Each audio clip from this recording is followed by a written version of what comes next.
طبق اللي سهل جدا لذيذ جدا. بطاطا، زعتر، ازير، واحد الريز ديال الثومه، الملحه، ديال الزيت البلديه،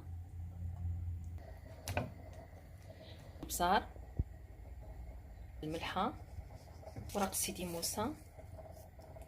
نجهد البوطه على ما تدخلو السخونيه، عاد نرجعها لنا وانا متوسطه، نغطيه الزبده والفرماج المثلث، وغادي نمعكها البلديه.